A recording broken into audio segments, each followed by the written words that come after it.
Okay, great. Good afternoon, everybody. How's everyone today? Great. Great. Good to hear. I know it's a hot day. I parked at Ampang Park. I walked and I was sweating like a pig now. So, anyway, thanks for everybody for coming today. My name is Wayne Chan. I'm the MC for today.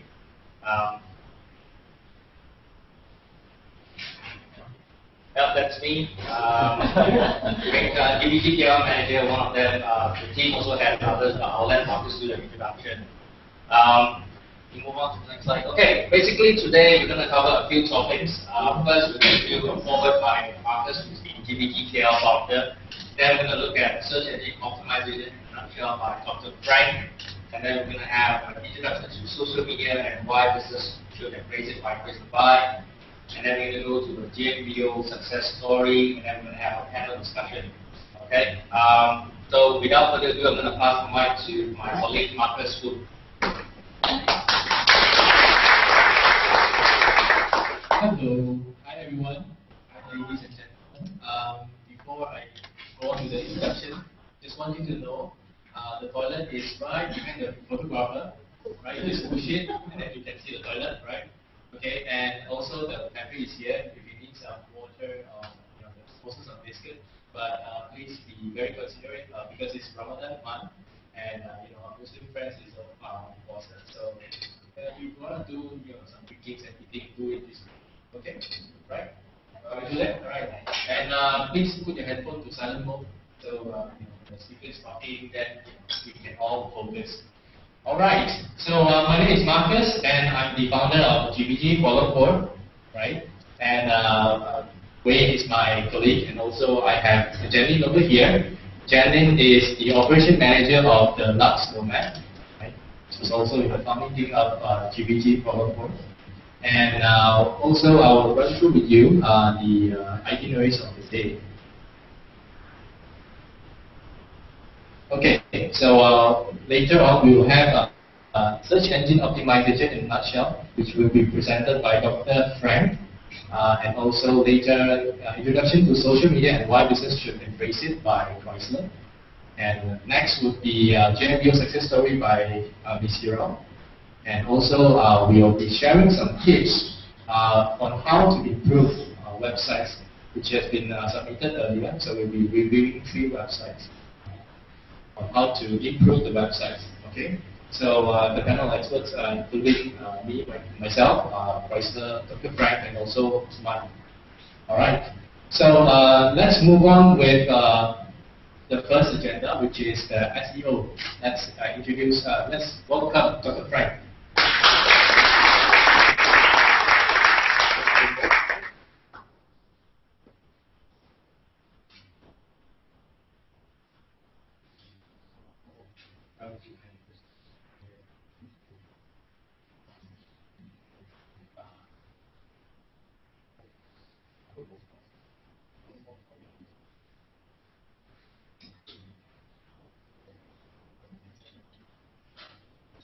Hi guys, just quick brief on Dr. Frank. Dr. Frank is the currently managing director of NJP Marketing Singapore. This is in Kuala Lumpur, Singapore. He holds a PhD in science and has more than 10 years in online marketing. Frank is also a principal trainer at Asia Training, a division of FJP Marketing. And being a scientist, Frank approaches internet marketing with a scientific perspective. He has experience in conceptualizing current online marketing strategies. It's such strong beliefs in testing rather than guessing. His clients include several companies as well as major local retailers, manufacturers, universities, and government agencies. Frank, you ready? Great. Frank. Thank you very much. Thank you very much. It's a bit spread out, left and right, so I'll be the talk against me. I'll walk up and down a little bit. Yes, I'm going to do my hands Frank, and let's see if this works. Okay. So that'll be me doing my favorite hobby. I can be reached on these websites. Oh, let's this one. So my website, my company website is activemarketing.com, and I can be reached through email at frank@activemarketing.com. If you need any more details, I'll be happy to exchange cards anytime. So, having introduced myself, by the way, some people ask, I'm German, so I'm not local. See? Having introduced myself, I'll also introduce you to another character of this afternoon, which is Brandon. Brandon has a website called Brandon's Baseball Cards. We use this example that is actually from the Google website, so I have to give credit to Google, so I stole their presentation or part of it for this talk this afternoon. So Brandon, in his business, Brandon's Baseball Cards, he has a domain name, Brandon's Baseball Cards, as you can see here.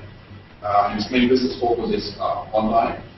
He sells baseball cards, but he also provides information on, let's say, baseball card prices for collectors, news articles, and other. It's considered a small site with about 250 pages. Okay, in terms of introduction-wise, SEO important for your business. There are a number of reasons to it. First of all, it helps you to rank well in organic search results. Organic results are the free ones. I explain that in a moment, so you don't have to pay for it. So it's, once you optimize your site, you basically get free exposure. You get easily found by your customers. That is important. If you have the most beautiful website or the best products in the world, and you cannot be found, then it doesn't make any sense. So you don't get any benefits from it.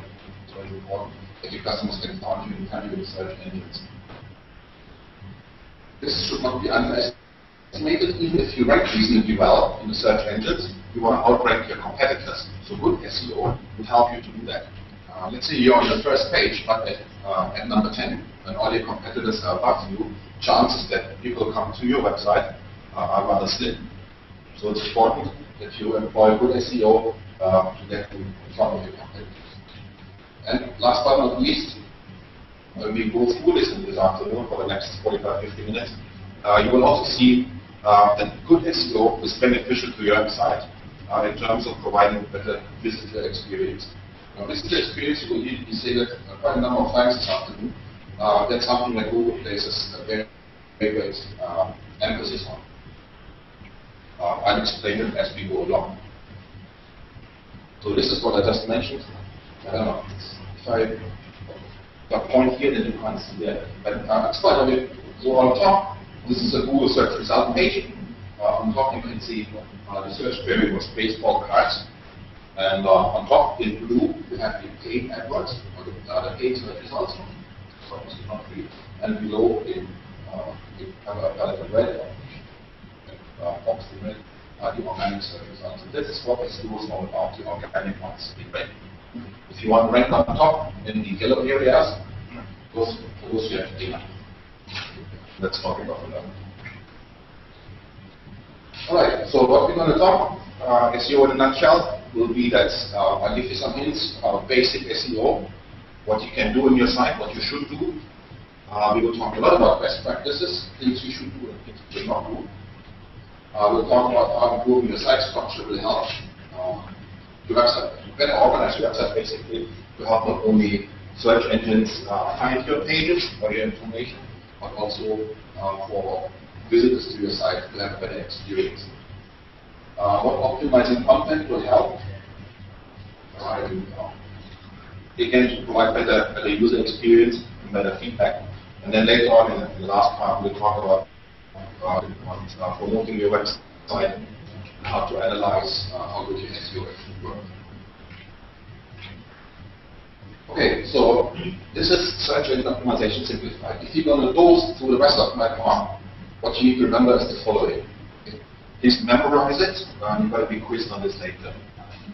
So you got to remember that. Then you can go through. Yeah, obviously I'm joking. Anybody knows what this is? This is actually a real formula. Does anybody know what this is? This is the formula. It's just been completely verified on how the universe started. Who manufactured it? Okay, so I'm going to remember that. Do I need the mic? Do I need the mic? Yeah, yes. Okay. So this is the actual formula. So good overall SEO search engine optimization exists out of two parts. So it's good internal SEO. That's what we're going to talk about mainly this afternoon. And good incoming links. That's the external part. Now for the internal part, good internal SEO, that is something that is entirely under your control. So this is something that you can do and should do. External part, so backlinks to your own website, is something that is much more difficult to control. So we're not going to spend too much time on it. This includes social media, and Professor will talk about that later as well. So the overarching principle for SEO is, again, good user experience. Do not fall into the trap of implementing all the SEO advice you read on the internet, what you should do, how to stuff keywords here and there, how to insert keyword density in your text and whatever. Then later on, you may rank well in a search engine, but once the user or once the visitor comes to your website, he or she will not do what you expect him or her to do. Be purchasing a product or whatever you want. So design your site after you go through all this, you have to design your site with the user in mind, not the search engine. Google is getting smarter and smarter. So the times where you can stuff keywords here and there are far over. So Google recognizes that and will reward you if your site is user-friendly. Okay. Having said that, let's start with the first part, SEO basics. For those who are not technically inclined here, you have a bit of a hard time. But let me just go through this now step by step. Standard web page looks like this. So you have, not sure whether to do that. Okay, I do this here. So you have basically what's called, these things in these brackets look like bigger and smaller. These are called tags. Okay. So you have a tag that tells the search engine, or the browser actually, that this whole page is written in HTML. That's just a broken English. But more importantly, the web page exists out of a head and a body. The head is symbolized by this head tag. So here it starts, here it ends. The backslash shows the end, and below is the body. Let me just see if this works somehow. Okay. Can you click on the example? So it opens up a website, hopefully. Okay. And coincidentally, it's open. And then can you right click please and show source? So it's a bit confusing, but you will see at the very top there is a head that goes up to almost the bottom of the screen. That's the head section. And below that you will see that starts off as a body and that goes all the way to the bottom. Okay, so we don't worry too much about this in a moment. I just want to draw your attention to this head section. Now what you can see, what we're going to talk about in a moment, are a few things. First, you see on the third line, there are numbers on the left-hand side. So on the left, you can see title. It's called the title tag. We will talk about that. That is important. Below that, on line number 5, you have what's called the meta tag, description. Here we'll talk about that. And then we will talk about a couple of others. Those are the two that are most important for internal SEO. Another thing that you should know is the head section is only being the head section is only seen by search engines. So visitors do not see that. Visitors only see what's coded in the body section. So the head section is only something for search engines. So whatever you do in there will only be seen by search engines. You have this close. Or yeah, either way, just back to the presentation. We come back to this back and forth a few times. Next slide, please.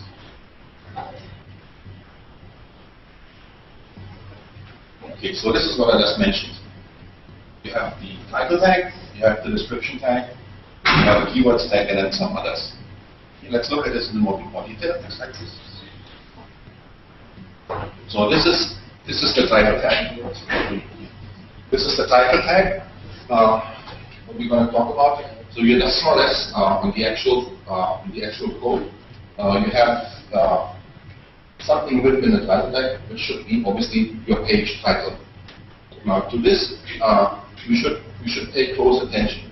Whatever is written in there will tell not only Google what your website is all about, but it will also show up in the search results. So if somebody searches, like in this case, for baseball cards, then whatever is written in the title of your web page will actually show up as the headline in the search engine results. That's number one. Number two, whatever shows up in the search engine results and matches the keyword that was searched for, in this case, baseball cards, will be bolded. So it's another attention grabber. So if there are competing websites, the one with the most bold in there will probably stand out. So the title tag not only tells users and search engines what the topic of this particular page is, it also shows up in search queries, in search results, where search queries are bolded. Also, on top of your browser, on your browser window, the title, or at least part of it, the first part, will show up in the upper left corner. So this is something you should pay close attention to. This was for the home page, but this should also be considered for every single page inside your website. So we have internal pages that should also have a title tag which is specific to that page. So it is not that you have whatever saying shop, and you use the same title tag throughout all pages.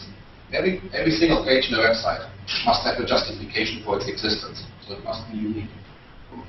That's the basis that you're having a good website and good content. So whatever your headline is or your main topic should be in the title tag. So not only visitors, but also Google knows what it is all about. So in this case, for example, you have what's called deep linking pages. So this is now a query about the rarest baseball cards. And Brandon, in his baseball card site, has an article on the 10 rarest baseball cards. So again, you can see the title for this internal page is different from the title we have for his main home page. So you should do the exact same thing, and give every single page inside your website a separate title that is highly descriptive. Let's look at some best practices. As I said, with a title tag, we should choose a title that effectively communicates the topic of the page's content. What you should not do, is shown in red, you should not choose a title that has no relation to the content, number one. And you should not use simple things like home page or page one or index page or something that is nondescript. Take your time, think about what your page is all about, and use it as a title tag. It takes a bit of work, especially if you have an existing website, to go through this and implement all this. But it is definitely worthwhile in the long run. Okay.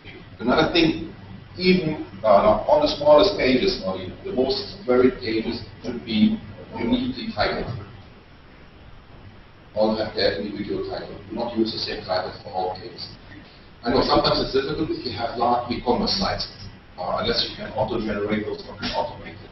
But as much as you can take good care of the title tag.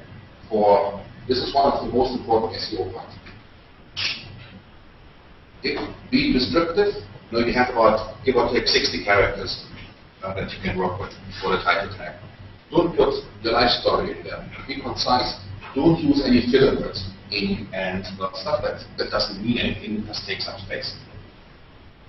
In general, do not use your company name unless your company name is very specific for the keyword that your page is all about. So, for example, we're going to see this in a moment. When I just showed you the source code, my company name is FJP Marketing. That's what the website is called as well. But in the title tag, it's not mentioning of that. Even in the description either. What I put in there are the keywords and services that we provide. In the end of the day, nobody's going to search for my company name. People will search for a certain service or certain product. And that should be in the title tag. of course, if you provide it. Okay, then the next tag that we've seen is the description tag. So the description is below the title tag in this case, and tells a short story about what this particular page is all about. Not your website, only that page where the description tag is. Again, every page should have its individual, unique description to it. So the description tag may quite likely show up below the search headline. So somebody, again, this is the same example. Somebody does a query or search for baseball cards. You have the headline tag, and below that you have the description tag. So if you provide this, Google, in most cases, will use it as a snippet or a description of what this page is all about. If you do not put in the description tag, Google may use something from your page at its own discretion. That may happen anyways, but if you don't provide it, Google will use something else which may not be in your favor. Okay, so the description tag provides a summary of what your page is all about. It should be unique for every page. Google might use it as a snippet. In most cases, Google does. But sometimes, if the query is really not related to your description, Google may take a part out of your page and display. And again, words that were searched for as a search query are bolded. Okay, for best practices, give it some thought for every single page and write something that is both informative and interesting to a user. Limit yourself to about 100 to 120 words. Okay, don't write your life story, be concise. Obviously, write about what the page is all about. So that, okay, let me sidetrack a little bit. You will see later that you should have a common theme within each single page. So you have the headline tag, the title tag.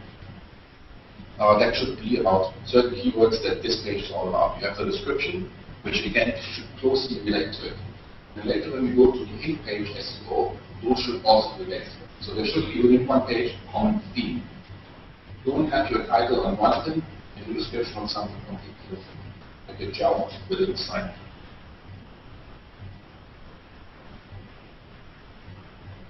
Use unique descriptions for each page. So don't use the same for all pages or many pages in your website. Be creative and be to the point. Any other meta tags are generally not too important. Now we go back to the source code I just showed you. Alright, so just to recap. You can see the company name or the website name is actually activemarketing.com. But in the title tag, there is no mentioning of my name or my company's name, because that's not important. You want to put in keywords that people will search for. So be it the products or services or content that you provide for them. Okay. Same thing for the description. So it's a short and sweet sentence, maybe two, but that's pretty much it because you're limited by space. That tells the search engine result or the search engine user what your page is going to be all about, and make this unique for every page. Now, just for completion, the keyword tag, which is on the line after the description tag, is no longer that important. Now, for some of my pages, I keep it because I'm too lazy to take it out, but there's really no more great relevance to it. Google will look at the whole page and determine keywords from there, so you don't need to extra mention it.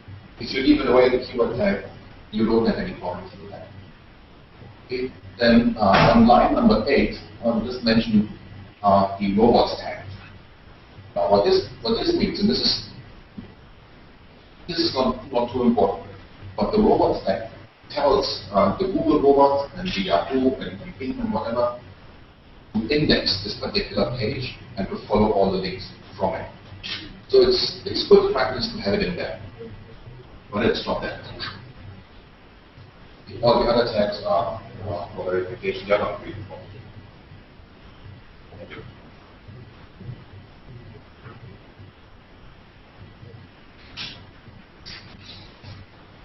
Okay, let's talk a bit about site structure. Now we've talked about what's in the head section. Now we go to the body section. URLs are displayed as well in the search engine. And as you can see, keywords that appear in the URL, if they match the search query, are also bolded. It's difficult to see what trust there. So if you have URLs that are easy to understand, the visitors will easily know what this page is all about. So will Google or any. Whenever I say Google, I should do that as a disclaimer. Whenever I say Google, I also mean Bing and whatever other search engines there are. Just Google is the biggest, so we basically focus on. Yeah. So for some e-commerce sites, I'm not sure if you can see this, but for some e-commerce sites, they add some gibberish to the end of the link, the so-called session cookies or something like that. Try to avoid those if you can. Don't put any numbers or letters or something in there that basically serves no purpose. If you have an e-commerce site that puts session cookies on, ask your developer to try and strip them out, especially for search engines. So I know sometimes you need these cookies to track customers. But for our e-commerce sites, we strip them out for search engines. The reason is, if you have, every time Google visits your site and indexes it, it gets a different session. So in the end, you will have 30,000 pages in the search engine, which are basically the same, but all in different names, developed in different letters and numbers behind it. So in the end, you have a lot, but you got nothing. So try and strip out, especially for search engines, any additional information that you need for tracking, if you use it. You can remember the example. Can you take a look at the example?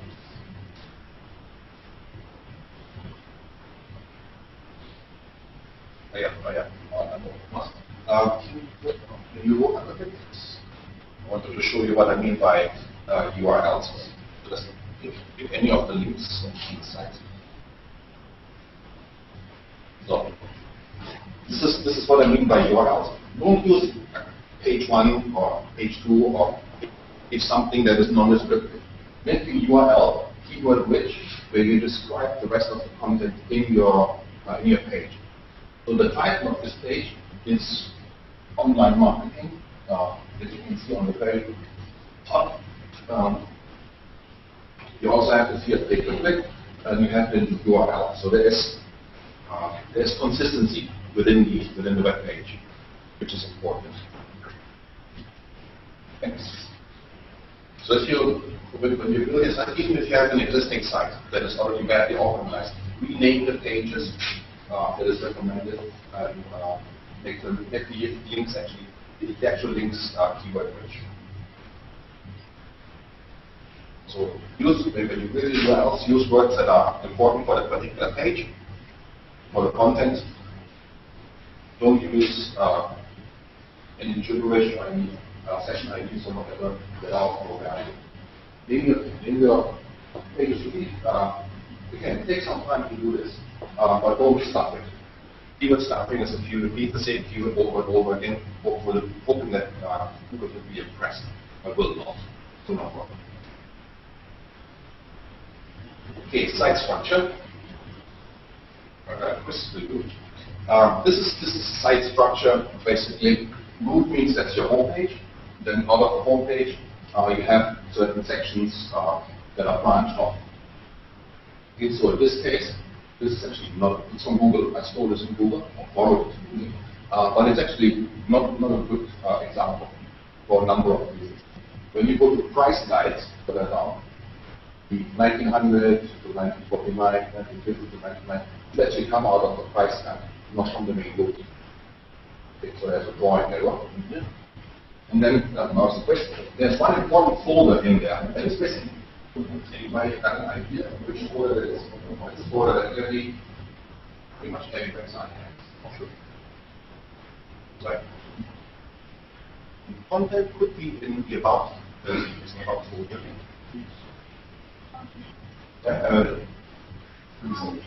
Contact. The contact could be in the about folder. So that the folder will have all kinds of different things. But there's one important folder There is no image. Very good. There's no image opening. So that is another flaw in this graph. So navigation is important when it comes to search engine optimization for a number of reasons. When you prepare your folders, organize your pages, your internal pages, in a way that it makes sense. Don't put everything into the first level, but you link out from your home page directly. Order them in a way that it makes logical sense. But don't go overboard with it. Now in this case, as you can see, these are three levels. You have the front, the top level, it's a root. You have, for example, for news, it's the second level. And in, let's say, it's the third level. If you can, keep it at three levels. If you can't, keep it at four levels. But do not go deeper than that. Because the deeper it goes, the less likely these pages will be spidered by a new people. Don't keep it too shallow, but don't keep it too deep either. If you have, so when you plan this out, you do it from your home page in a way that it makes sense, common sense on your web. If you have large sites, use breadcrumbs. Does anybody know what breadcrumbs are? No. Want to look at it?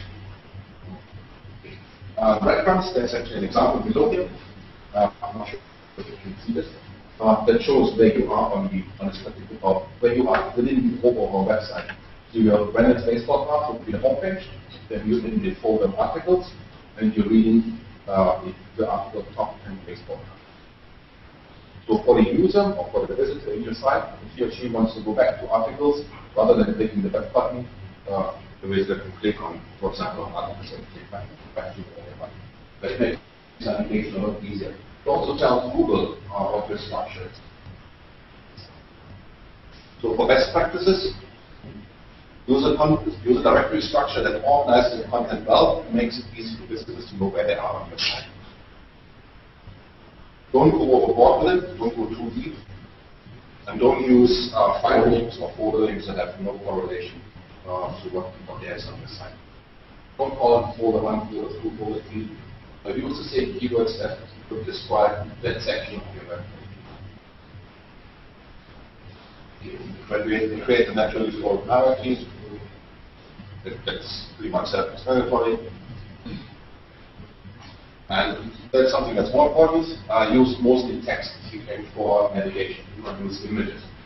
The reason is that if you have an image that says go here or go there or next page or something like that, Google doesn't know what it is. In general, Google cannot see what the images are, so you have to tell it. We're going to come to that in a moment. You'll see, try on your web page to use text links or links rather than images.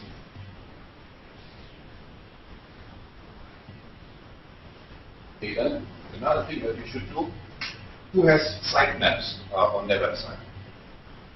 You got sitemap? The rest don't have sitemaps?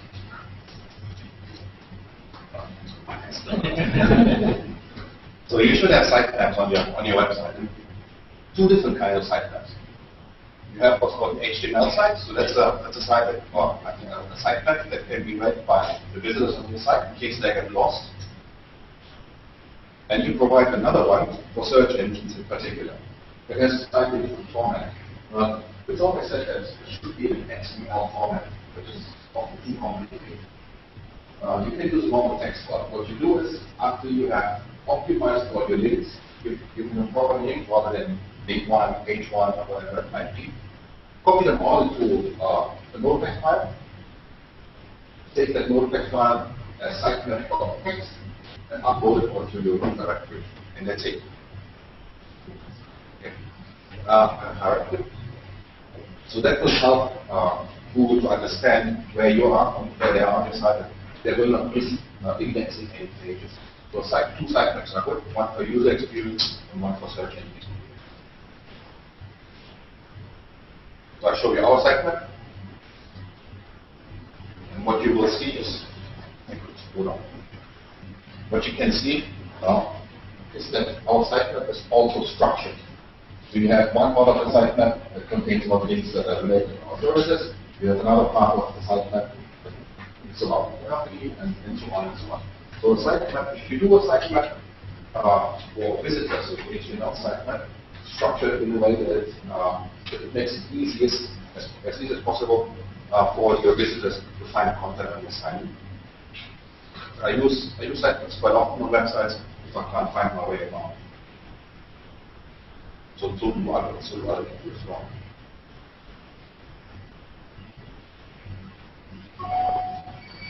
So sitemaps, you actually have two sitemaps. One is a simple sitemap with links to your most important pages. If you have big sites, don't put all of them, that's the most important pages. And create another sitemap file, even if it's an extra for search engines. Keep in mind that it should not contain any broken links. Because once Google finds broken links, it penalizes your website. And if you do it for visitors to HTML sitemap, make sure that you organize the links in a logical manner. Okay. Optimizing content. Content is what you write in there, or your images or whatever. So if you have a good site, don't worry about anything else. Good content. It will propagate through the World Wide Web. When you write your content, anticipate that users have different expectations and different background knowledge of the topic that you're talking about. Try to please everybody. So don't make it too specific unless you have a very specific website. And don't make it too simple. Find a good way of talking about your topics or your website. Keep it concise and to the point. As a general rule of thumb, keep the number of words in the content between 400 and 700 pages.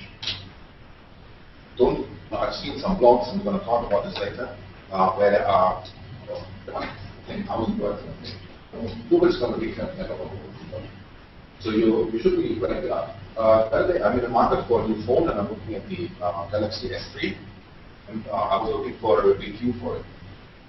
And I found a nice review. That review was 19 pages long.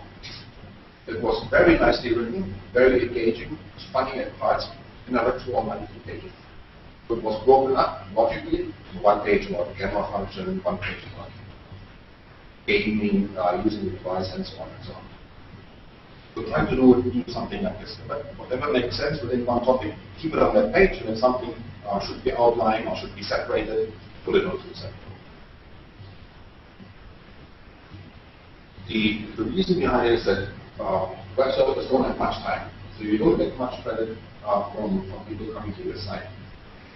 They don't find what they want immediately and easily, then they click the back button and go someplace else. That's not what you want. Stay organized. So when you write something, that's what I meant, what I will do to this now. Keep it to a topic on one page. If you write about whatever dog food or put a Google dog on one page and cat food, don't put it on the same page, but do it separated. And keep it short and concise.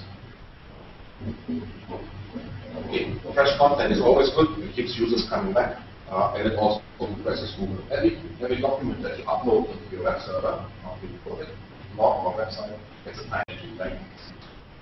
So make it a point to, once in a while, write a new piece, put it up, make it interesting. Don't fall into the trap and go into any of these article directories. Copy an article there, paste it on the site. As you can imagine, the timestamp on the article directory is older than the timestamp you're going to get when you rehash it on your own site. And Google will penalize you for duplicate content that you steal. So since you have the new timestamp, Google will recognize the original article, the article directory as the older one and the correct one. You will get the right unique original content. When you write your content, there's always been this myth that your primary keyword should be in there 20 times in the first paragraph or something like that. When you actually do this, the stuff that you read sounds like gibberish. So even, besides the fact that it doesn't work, let's say it would work, what you get from the search engine, then people coming into your site, then they read something that doesn't make sense to them, because you stuffed it full of unnecessary keywords. So whatever you want on your site, it's not going to happen. So people are not going to buy, or not going to read the rest of your blog, or don't interact with your site the way you want it.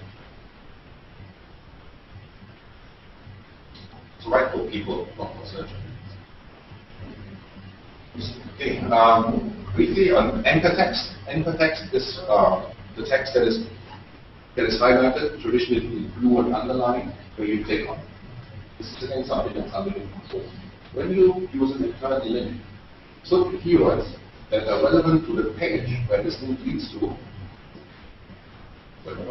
So yeah, put the keywords in there to the page that this link goes to. That will not only tell the visitors what they can expect from the next page, but will also tell Google what the next page is all about. So if you just send them to click here or next page or something, that doesn't mean anything. So try to make an effort to rename whatever links you have into something that is very sensible in terms of the next landing. Briefly, for the anchor text, provides at least use anchor text for a link that provides at least a basic idea for the page. It's all about the post. Don't start with keywords and don't use in the website address in most cases. Unless you discuss it with the website address. Be concise, even to a number of words or a short phrase, only. Don't overdo it plenty of text.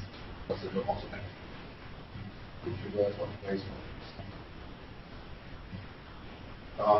Internal links are this is both for internal and external links. So basically that's what I was just referring to. For internal links, it tells Google as well as your visitors where they go to, what they can expect on the following page. Okay, images. We all see that. Sometimes an image doesn't load. For a number of reasons. Now, both are the visitor and Google don't know what this image is all about unless you tell them. So if the image doesn't load, you can make it. You can give it a text equivalent for the image. It's called the alt text. That should be in there as well. Do not use again page 1, page 2, page 3. Give it a proper name.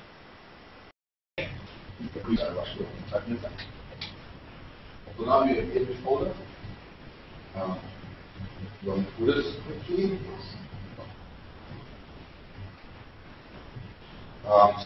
Small images, that's one point. Use only common file forms. And then the images descriptive. Don't call it image 1, image 2. Give the image a name that refers to what's being shown in the image. So yeah, use descriptive finance and text. We're going to run through this a bit quicker. So if you have, I mentioned before, don't use images and links if you can, but if you have to, give it an alt text so at least Google knows what this link is going to talk about.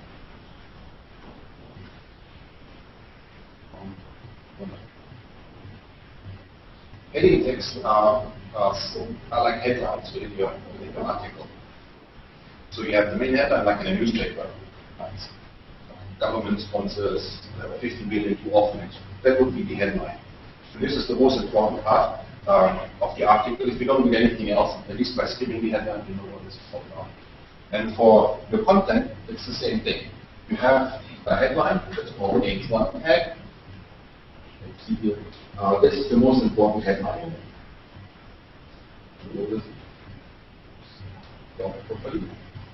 So the headline, the heading tag, emphasizes important text in your site. There are 6 different levels for the heading tag in terms of importance. Each page can only have one H1 tag as a main headline. You can have multiple of the others. You should use those as well because it tells not only the visitors but also Google what is important. When you use these heading tags, make sure that again the keywords or the topic that you use, especially in the most important H1 tag, gel with your page's title, your page's description, and so on. So you have a common theme for one.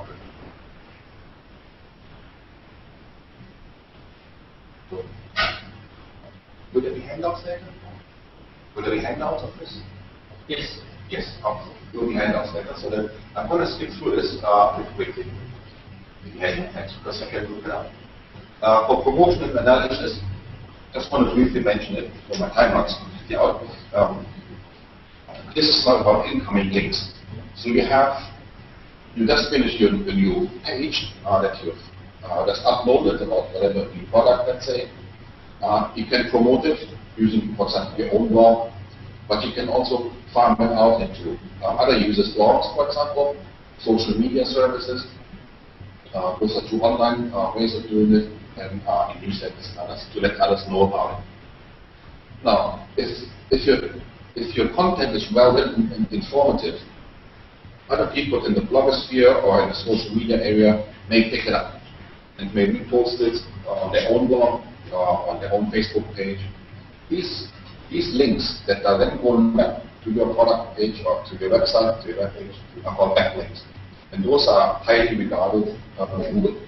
The original Google patent was measuring the number of backlinks that are pointing to your site. The idea was that the more people link to your content, the more important your content must be. That still holds true to a degree. The original patent is still very much alive in here. Only how it's been administered has changed a little bit. So nowadays, social media and Web 2.0 things are more important than other things. Yeah, so what you should do with external links, let's say, for example, for social media, get your stuff known. So have your own Google Plus or Facebook page. Other people will pick it up and hopefully repost it with a link back to your page. Those are really, really important backlinks that will help you extract your external links. You cannot always control what's going to happen, especially in terms of, for example, anchor text. But Google will still follow those and bring the importance of those links to your site, which will eventually help you ranking higher in certain results.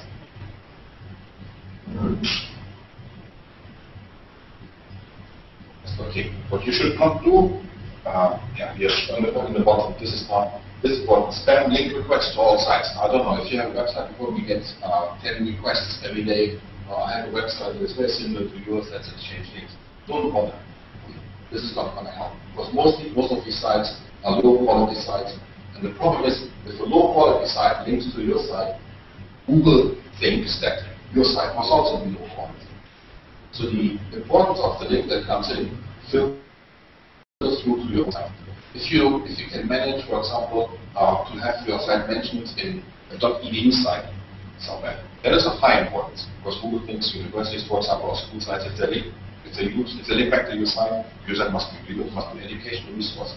So you get very good credit for this. If it's in the other blog that links back to you, you get points.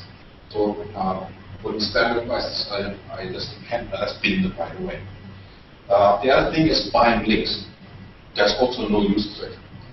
It's advertisements on the internet all over the place, 9,000 links for $100. Those are also useful things. So look forward to that. Am I out of time? Or do I have another 2 minutes? Okay. Pretty much true. That's for the one piece of trivia. That's really last week. You may have seen PageRank.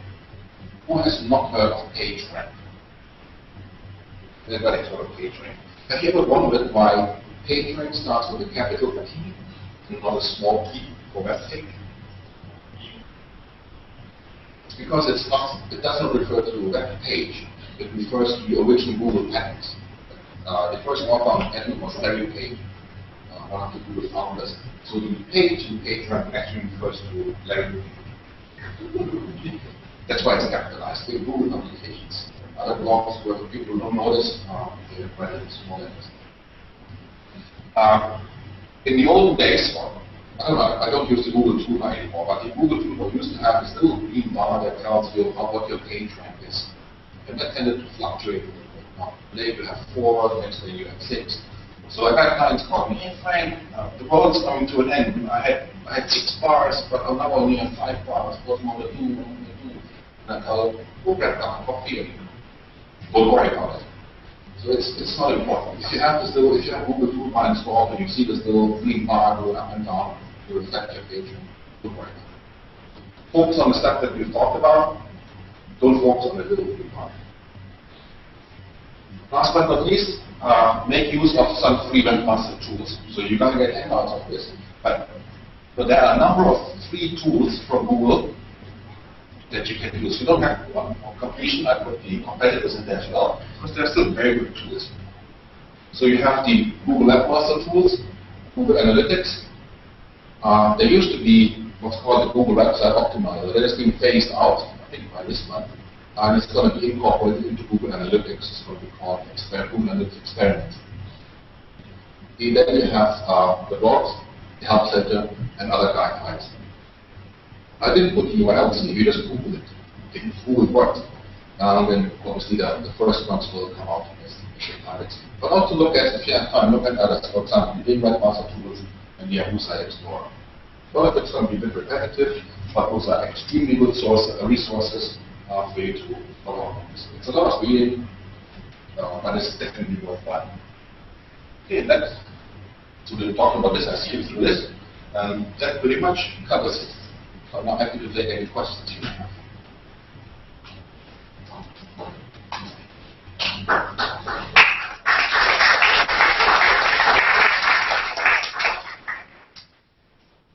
Thank you, Dr. Frank. So, any questions for Dr. Frank? Yes. You're saying that change our content often. How often is it often? It's not changing the content often. It's Fresh content. fresh content. Yes. Yeah. There's no hard and fast rule. It depends on your vertical. In certain areas, like let's say you write for handphones. A handphone, there's a new handphone every 6 hours. Every day. So then, within that vertical, Google would expect the content to be fresher. Okay. If your blog is about archaeological discoveries, the dinosaur, it's not much breakthrough on a daily basis. So Google will not expect your content to be updated daily.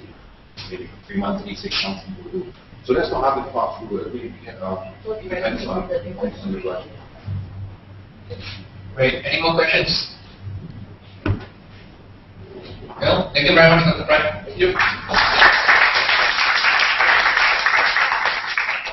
Okay, great.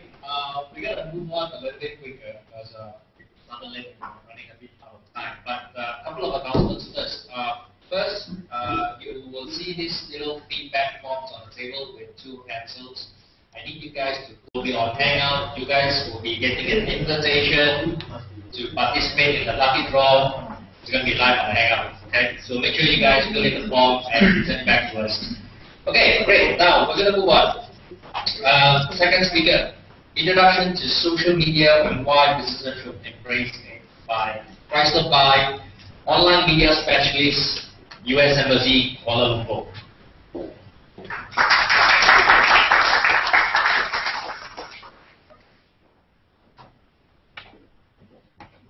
This announcement was used. Yeah, you just go. That's true. If I can go. Alright, okay. Okay, you guys can hear me? Yeah. Okay, now before I begin, alright, I would just like to give, I like to say this, I like to give my thanks. I think we all like to give our thanks to the people of the management of GBG as well as the people from Google for giving us this opportunity. Okay, so please give a round of applause. Okay, and again, before I begin, I would like to apologize for a few things. Okay, actually 2 things. First, a lot of things that you will be seeing or the things that you will be hearing from me seems very obvious. Okay, because we're talking about social media, so it's going to be very obvious. And what I'm going to do here is going to make that thing even more obvious for you. Alright, so and some of you may even know this already, so I apologize if you have knowledge of it. But it's for the benefit of all. And the second thing is you will come across my PowerPoint slides. I have to admit, I am horrible with PowerPoint slides. Okay? So it looks like a 10-year-old job, cut and paste, just plaster over there. And I didn't know how the layout of the room will be, so a lot of things will be pretty much hammering on your face. It's all going to be very big text. Okay, so moving on, I have full control. Okay. Oh, I think too far. Pause.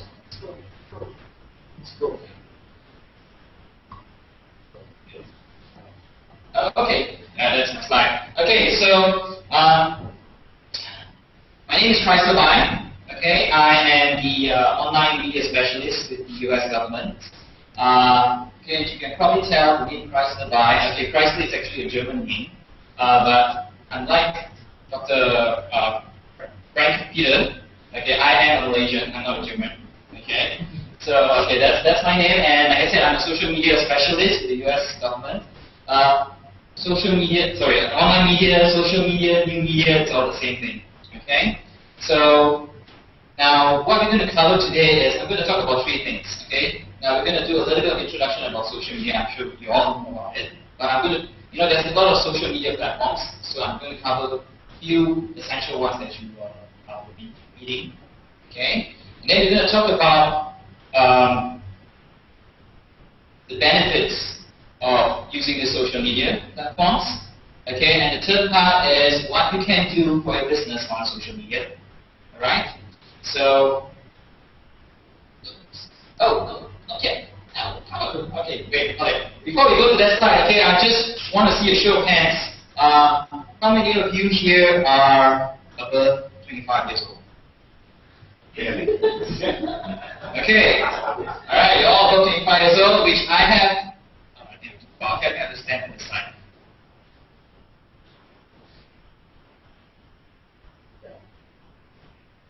Next one. Yeah, next one. Okay. Alright, so I've got bad news for you. Alright? Someone here actually says social media managers should be under 25 years old. So all of you here, I think like 80% of you here put up your hand. So you're all not qualified for this, so you actually may leave now. Okay, no, I'm just kidding. Alright, so it's an article written by okay, thank you. It's written by a student which created a firestorm. You can actually look this up and read what she actually has wrote. But don't worry about it, it's just an article. Okay? Now, moving on. Question is, so, what is social media? Anybody tell me, what is social media? Online interaction. Online interaction. That's the way. Okay, to summarize it, it's like this, okay? It's Christopher Columbus saying that he discovered America, and the Red Indians doing a lonely post. Okay, this is what social media is all about. True or not? True. True it is, yeah? Okay.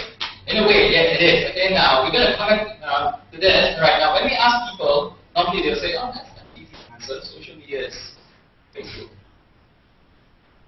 Pretty much. That's the layman answer. Okay? What's social media? It's Facebook. And then another guy said, no, dummy, that's not. It's Facebook and Twitter.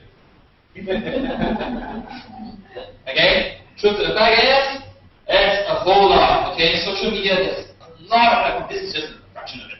There's a lot of it. In fact, I don't even know the full count of the amount of social media platforms available in the market. Okay? But there are so many social media platforms out there. Okay? But of course, a lot of us here are very familiar with them. The Facebook, Twitter, Google Plus, and so forth. Okay? Now the question here is, then, if there are so many platforms, which are the ones that I should be on, or which is good for my business, and so forth. Okay, we'll cover that in a short while. Okay? So we'll come back to this, alright, the word social media. Okay? What it actually means. Okay? So, social media, okay, now I'm sure you're all exposed to mass media.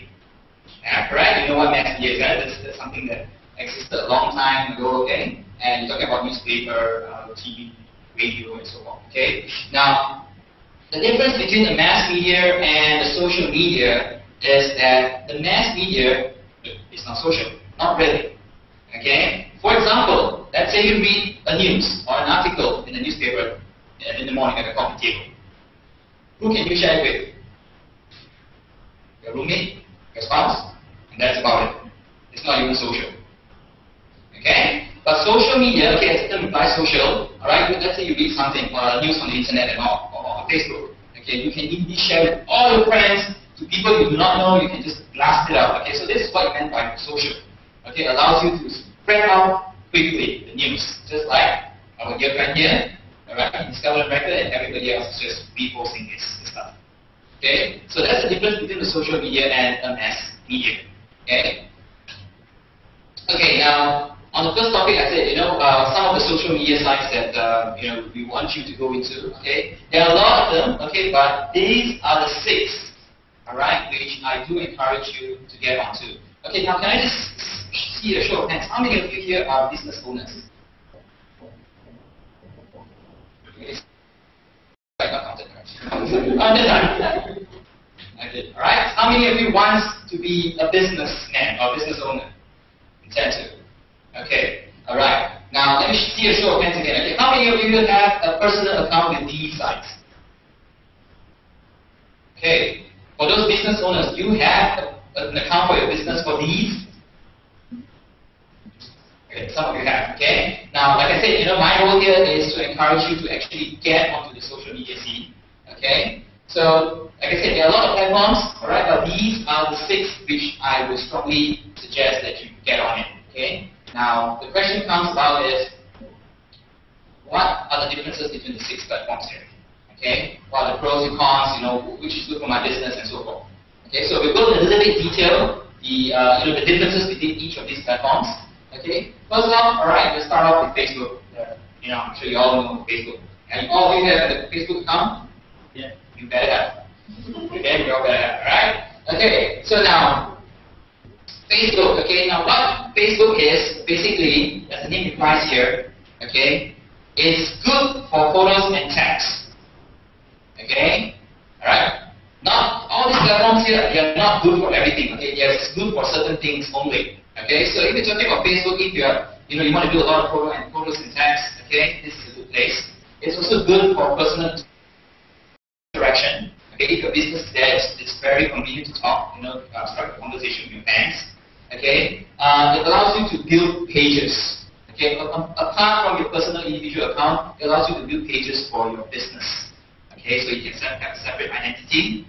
Okay, and it's very flexible. Okay, now what I mean by flexible is that you can do a lot of things on Facebook. You can run contests, you can have promotions for them. Okay, and I'll talk a little bit more what kind of things that you can do on these platforms. Okay.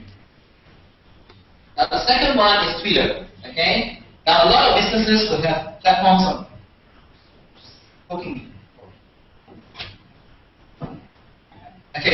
Now a lot of businesses will have platforms on Facebook. Okay, but less will have on Twitter. Okay, now how many of you have Twitter accounts? Okay, why aren't the rest having Twitter accounts? Okay, you guys should go on Twitter. Okay, now if you use Twitter, it's very text-based. Okay, it's very good for short to the point updates. So if you're having a business and you need to type, hey, I discovered America, or hey, I discovered a new product, or hey, I have a new product launch. This is a very good place to make your announcements. Okay. Twitter is also very good to monitor conversations about your brand. Okay, you'll be surprised if you get on Twitter. Again, if you have an organization or you have a brand, you just do a search on your brand and you can see what people are actually talking about. Okay, which is very good. Alright? Okay, the other thing Twitter is very good for is customer service. Okay, a lot of people don't realize this. Okay, gone are the days where you do customer service through the phone and all this. Nowadays, a lot of people will do customer service through Twitter. If you have a Twitter page for your business, a lot of people will just go online and start reading to you, hey, I've got a problem with this product. How to fix this? Or you have a warranty for this and so forth. Okay, and you can reply to them very quickly. Okay? So that's the benefit of Twitter. Okay? G+. Personal. 15 minutes. Okay, I'm going to fly through this, okay? Alright, how many? G+. Personal. Business? Hey. People watching here. Alright? Okay. Now Google, okay, G+, okay, Google+, alright, it's very good for video and text. Okay, if you have, if your business